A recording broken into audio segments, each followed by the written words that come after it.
Tadi kalau barang cukup baik, nah yang jasa ini memburuk kan, makin lebar. Jadi kita makin banyak memakai jasa asing. Ya, kita ekspor barang, tapi pengapalannya asing, asuransinya asing, jasa keuangannya asing. Sehingga jasa-jasa kita itu defisit. Maka yang sifatnya membayar lebih besar daripada yang menerima. Ingat, kita betul-betul meminta modal asing masuk. Nah akibatnya ya di sini kita harus balas jasa karena tidak ada filantropisnya itu kan. 46 miliar dolar, silakan dikalikan kalau mau dirupiahkan terhadap asing karena kita pakai modal dia di sini di Indonesia. Kita memang cukup punya banyak masukan ya apa nilai masuk karena tenaga kerja Indonesia yang bekerja di luar negeri itu lebih dari 4 juta orang. Selama 6 bulan 2025 ini terhadap transaksi berjalan tidak menunjukkan situasi yang membaik.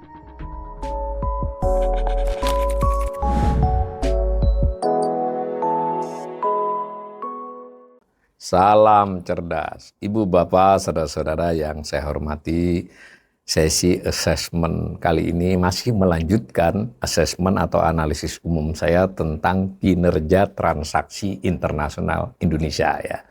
Nah kali ini bagian keduanya ini saya membahas satu bagian dari neraca pembayaran Indonesia yang disebut sebagai neraca transaksi berjalan, current account ya. Kalau neraca pembayaran itu balance of payment, karena Indonesia balance of payment di Indonesia. Nah kalau ini current account. Nah sumbernya ini, tabel ini sudah pernah saya sajikan di assessment pertama, bukan untuk melihat angkanya, biar ini cara penyajiannya. Nah ini neraca pembayaran Indonesia keseluruhan, yang bagian transaksi berjalan yang saya tandai merah itu ada perkembangan selama 3,5 tahun terakhir kalau pemirsa nanti bisa mengunduh di laman Bank Indonesia.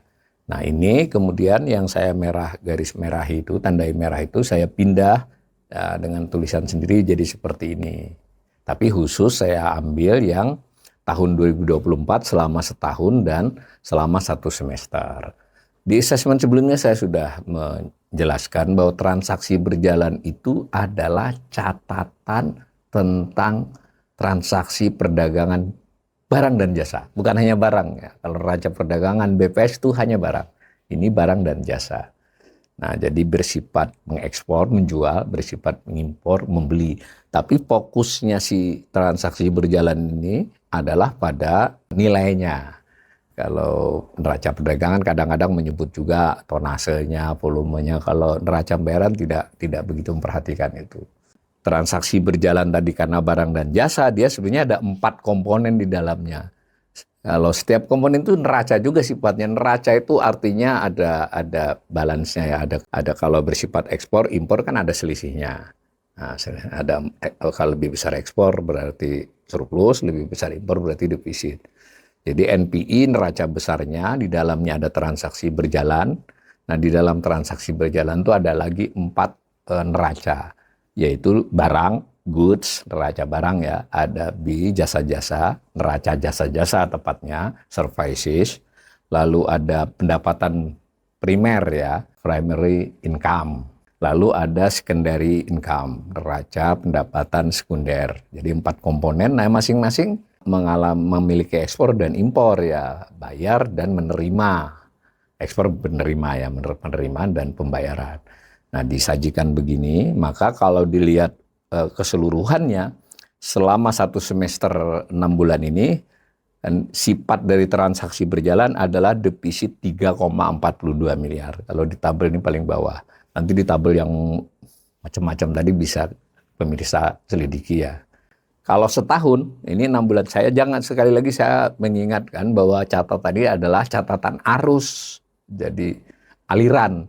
Nah bedakan kalau neraca itu mencatat stok, sediaan. Jadi kalau sediaan itu nilai aset pada tanggal tertentu, nilai utang pada tanggal tertentu itu adalah sediaan. Tapi kalau arus atau flow itu berarti selama 3 bulan, selama 6 bulan, selama setahun arusnya bagaimana. Nah, dalam hal ini arus menerima dan harus membayar karena transaksi perdagangan barang dan jasa. Nah, pada tahun 2024 dialami defisit min 868 miliar dolar, 8.681 juta US dollar.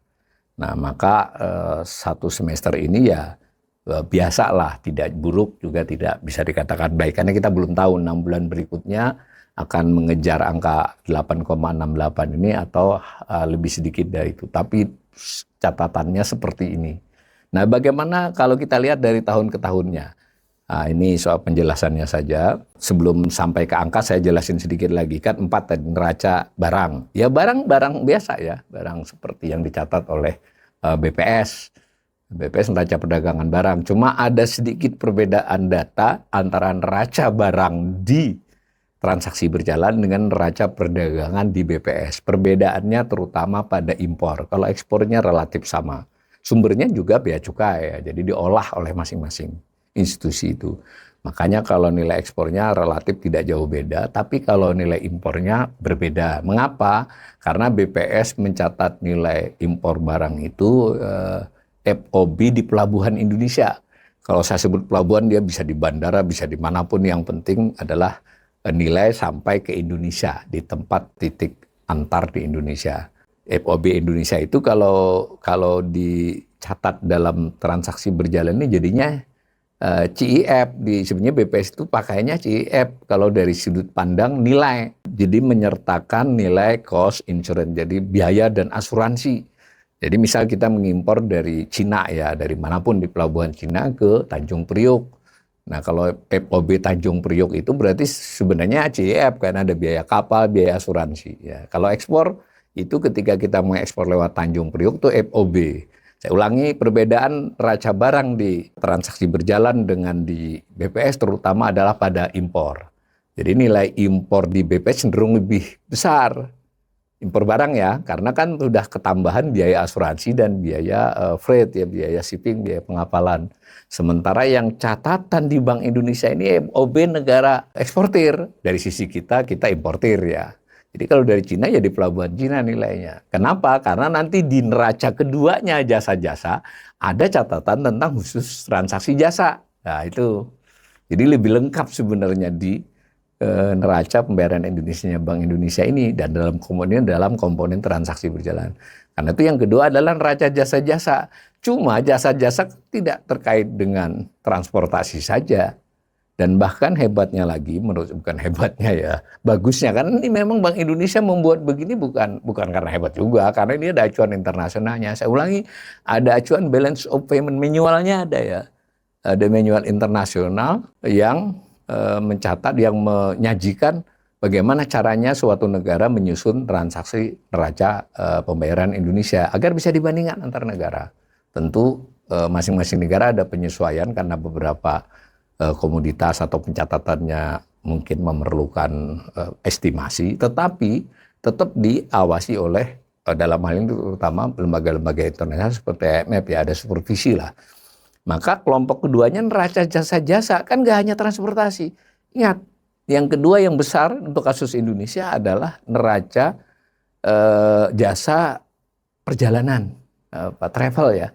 Ingat, kita tiap tahun yang umroh, yang haji, besar sekali. Yang pergi jalan-jalan ke Eropa, ke Singapura juga ya. Banyak kan orang-orang kita ketemuan aja di Singapura. Atau menghindar dari kejaran netizen di Indonesia bisa ke Singapura. Tapi pada saat yang bersamaan, orang asing yang masuk ke Indonesia nggak kurang-kurang, bahkan lebih banyak. Apakah itu ke Bali kah, ke Jakarta, ke Bandung, ke Danau Toba, atau ke Sulawesi, atau ke Raja Ampat di Papua, dan seterusnya. Kita punya wisatawan yang cukup banyak, yang dicatat uangnya gitu, uang yang dia belanjakan. Itu namanya neraca perjalanan. Jadi kalau seorang traveler bawa Indonesia keluar atau orang asing ke sini, itu dia masuk ke, tentu sebagian estimasi ya, berdasarkan laporan bea cukai, berdasarkan berbagai itu diolah. Kalau misalnya dia orang Indonesia ini sebutlah umroh gitu ya, dia pergi memakai pesawat Garuda atau pesawat Indonesia lainnya, dia tidak dicatat membayarkan dalam jasa transportasi. Tapi belanja dia dan sebagainya di Mekah Madinah sana itu masuk membayar. Tetapi kalau dia berangkatnya dari sini kayak Saudi Airlines, misalnya Saudi Airlines, ya dia dapat dua catatan itu secara pengelompokan. Sebaliknya juga, orang asing yang masuk ke sini ya tergantung. Kalau dia pakai Garuda misalnya, ya kita dapat ada nilai masuk di Garuda, ada nilai masuk dia belanja sebutlah di Bali gitu ya. Nilai belanja dia itu namanya jasa perjalanan. Dan jasa-jasa lainnya ada 12 macam yang dikelompokkan oleh Bank Indonesia. Itu kelompok kedua jasa-jasa. Kelompok ketiga ada yang disebut dengan neraca pendapatan primer. Nah, pendapatan primer ini adalah catatan atas balas jasa imbal hasil dari proses utang piutang dan investasi. Tapi bukan arus utang atau arus investasinya, tapi khusus arus balas jasanya. Kan balas jasanya itu kalau disedekahnya dua kan. Kita bayar keuntungan atau menerima keuntungan kalau kita yang investasi, dividen, ada yang bunga. Nah, itu dicatatnya di pendapatan primer. Cuma selain itu pendapatan primernya juga mencatat kompensasi tenaga kerja. Nanti saya jelaskan ketika lebih rinci ya. Lalu yang keempat adalah pendapatan sekunder. Jadi ada transaksi yang dahulunya itu sebetulnya one way ya. Jadi kalau ekspor impor, kita ngekspor barang ya toh dapat duit dan sebagainya, itu kan kayak dua arah. Tapi ada transaksi yang ya one way, jadi harus dicatat agak khusus ya. Jadi ketika TKI kita di Timur Tengah atau di Malaysia atau di Taiwan mengirim duit ke sini namanya remitansi kan, kita nggak ngirim barang ke sana toh. Nah itu masuk pendapatan sekunder. Nah, tapi hati-hati, ada juga tenaga kerja asing di Indonesia mengirim keluar, itu remitansi. Nah, masuk di pendapatan sekunder. Kurang lebih begitu penjelasan transaksi berjalan. Mari kita lihat angka-angkanya. Nah, kan neraca barang dulu. Tadi kita sudah lihat neraca keseluruhannya tadi yang selalu defisit ya. Neraca transaksi berjalan keseluruhan itu selalu defisit. Hanya sempat surplus juga sih di 2021 dan 2022 tadi kan. Tapi secara umum bertahun-tahun ini kita defisit. Nah, ini bagaimana komponennya? Dalam hal barang kita selalu surplus ya, karena kita ekspor lebih besar dari impor. Dan surplus dalam catatan Bank Indonesia ini lebih besar dibandingkan di catatan BPS. Tadi saya ulangi karena yang nilai impornya itu impor di negara sana, bukan di pelabuhan kita. Nah ini seperti itu gambarnya, yang khusus tahun 2025 baru 6 bulan. Kemudian komponen keduanya adalah, maaf ini saya gambar dulu yang kalau satu semester saja, perbandingan satu semester di tiap tahun. Jadi tahun 2025 ini ya cukup bagus, tapi juga lebih rendah dari 2022 dan 2023. Jadi 23,57 miliar loh kita surplusnya. Ini surplusnya ya, lebih besar dari surplus yang dicatat BPS, saya ulangi lagi. Ya lebih bagus dari banyak tahun, tapi tetap lebih buruk dari 2020-2023. Jadi secara umum kita bisa menilai lah, khusus perdagangan barang masih oke lah, masih cukup terjaga kita.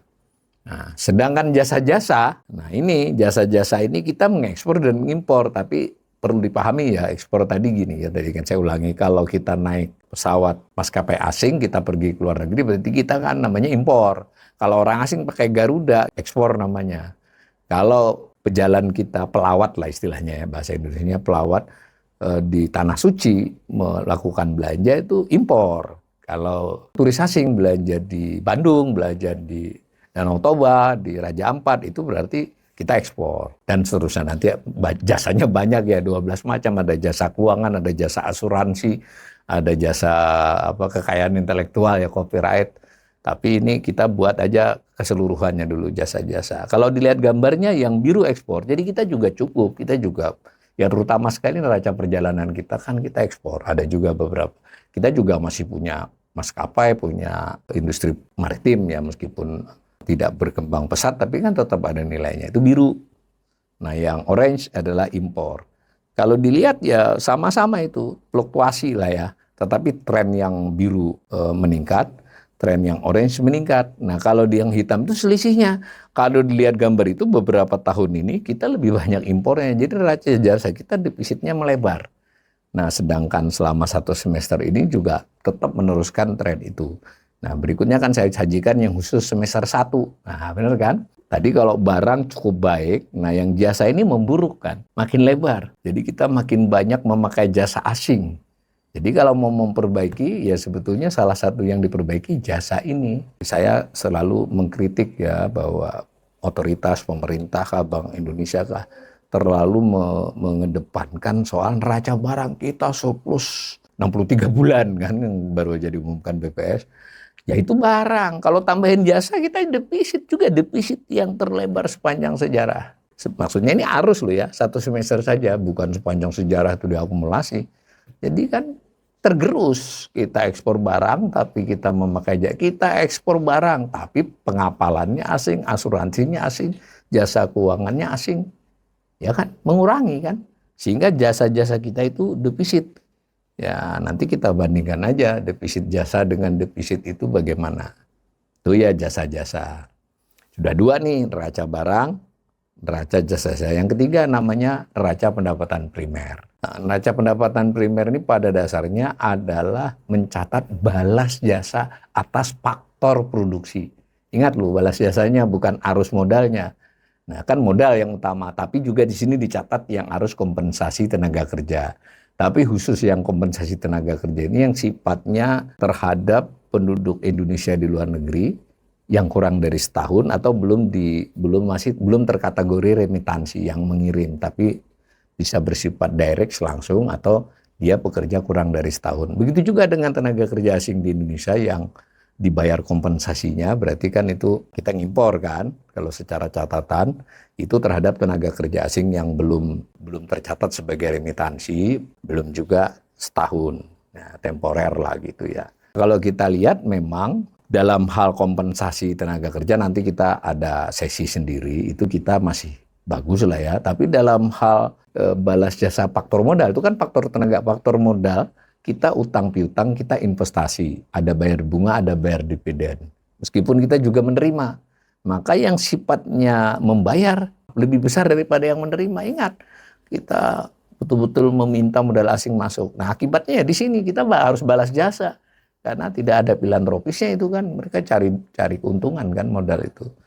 Nah, tampak yang orange menunjukkan pembayaran atas jasa modal asing terutama. Meskipun ada jasa tenaga kerja, tapi yang 90%-nya jasa atas modal.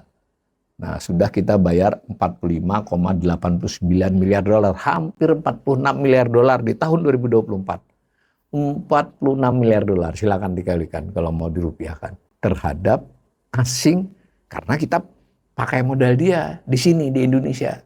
Tapi jangan lupa orang kaya Indonesia juga banyak investasi di luar. Kita nerima 10 miliar. Selisihnya berarti kurang lebih 36 miliar kan. Itu namanya neraca pendapatan primer. Nah, satu semester di 2025 ini ya masih normal itu 19 miliar dolar. Tapi kalau 2 kali lipatnya sama ya berarti dia akan tertinggi lagi defisitnya ini. Dilihat gambar ini tren defisit neraca pendapatan primer meningkat. 3 nih, makanya kalau kita selalu tak-atik cuma neraca perdagangan barang, repot kita. Karena yang benar tuh neraca perdagangan dan jasa. Cuma jasanya dibagi lagi 3, jadi 4 komponen. Jasa yang pendapatan primer ini disendirikan. Sebenarnya dia jasa terhadap pemakaian modal. Dan ya ada tenaga kerja, terhadap pemakaian faktor produksi. Jadi kita sebagai negara lemah dari sisi ini ya. Kemudian kalau kita gambar yang khusus 1 semester ya ini. Juga memang ada tanda-tanda 2025 ini memang akan menjadi defisit terbesar. Selama 1 semester ini dia defisit terbesar kalau dibandingkan semester 1 tahun-tahun sebelumnya. Nah, komponen yang keempat dari transaksi berjalan adalah pendapatan sekunder. Pada dasarnya ini mencatat arus searah ya. Jadi arus searah artinya tadi remitansi yang dikirim oleh TKI atau remitansi yang dikirim keluar oleh TKA, dan juga ada beberapa transaksi yang sifatnya searah untuk kepada pemerintah atau kepada lembaga publik atau kepada lembaga filantropis di Indonesia dan sebaliknya ya. Jadi itu transaksi searah kalau dulu. Tapi dicatat karena dia membuat terjadinya perubahan bayar-membayar. Karena kan tadi secara keseluruhan neraca pembayaran itu pengen mencatat arus keluar dan masuk devisa ke Indonesia. Nah, pendapatan sekunder kita memang cukup punya banyak masukan ya, nilai masuk. Karena tenaga kerja Indonesia yang bekerja di luar negeri itu lebih dari 4 juta orang ya, yang resmi itu, nggak tahu yang tidak resmi berapa. Akibatnya kita menerima cukup banyak ini. Kalau tahun 2024 16,85 miliar dolar setahun ya, lebih besar dari ekspor banyak komoditas ya.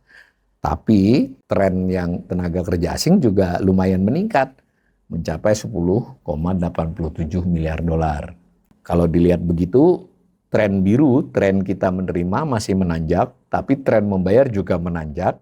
Akibatnya tren selisihnya, neracanya ya stuck aja. Tapi masih bagus ya ini ya, masih kita surplus.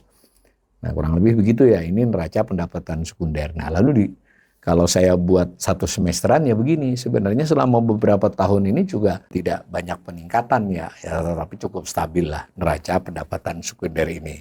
Nah begitu ya. Sudah kita dapat gambaran bahwa transaksi berjalan yang mencatat perdagangan barang dan jasa secara umum di satu semester 2024 ini sebenarnya tidak sesuai dengan klaim Bank Indonesia yang meninggikan. Ya agak buruk sudah sebetulnya, tidak bagus lah. Tapi ketidakbagusan transaksi berjalan ini memang sudah penyakit lama, sempat agak sembuh di 2021 dan 2022, tetapi kembali kambuh di mana defisit transaksi berjalan kita makin lebar meskipun belum selebar beberapa tahun yang lalu. Dan jangan lupa Presiden Jokowi di era dulu itu sempat ngamuk-ngamuk ya. Di periode pertama akhir itu saya ingin transaksi berjalan kita ini jangan defisit, diselesaikan. Saya ingat secepatnya kita selesaikan. Waktu itu mungkin beliau kurang mendapat masukan ya bahwa neraca transaksi berjalan itu urusan bertahun-tahun. Kalau secepat-cepatnya ya bagaimana kita ekspor secepat-cepatnya, terutama dalam hal jasa, terutama dalam hal bayar-membayar bunga dan dividen, ya nggak bisa kan. Udah kita nggak bayar bunga saja, kita nggak bayar dividen, kan nggak bisa. Nah gitu ya. Jadi reda waktu itu, tidak banyak pembicaraan lagi, sekarang kembali lagi. Dulu tidak berhasil diatasi sebenarnya. Tanpa ada perintah bisa diatasi 2021-2022 tadi karena faktor neraca barang yang melonjak. Nah, tetapi dari uraian saya tadi, sebetulnya salah satu penyakit kita adalah defisit transaksi berjalan, yang terutama disumbang oleh komponen jasa-jasa dan komponen pendapatan primer. Barangnya surplus, jasa-jasanya defisit, primernya defisit, sekundernya surplus. Tapi yang surplus tidak bisa menutupi yang defisit, lebih banyak defisitnya. Dan kalau ini berlangsung lama, ya ini rawan. Karena teorinya itu suatu negara itu perlu mencermati ketika dia bersamaan terus-menerus panjang waktu.